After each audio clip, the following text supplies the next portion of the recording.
轩轩，老师好，从你来比赛到现在，你开不开心？开心。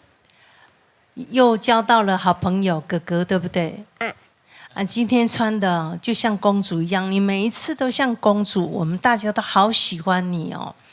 然后呢，只要开开心心的唱歌，然后继续一直唱下去，好不好？好，你今天唱得很棒哦。好，轩轩，老师好，今天舞台100分，有跟乐队老师敬礼，然后又穿得很可爱，然后我觉得你今天在舞台上100分，然后看到你这样子开开心心的唱歌，老师最开心。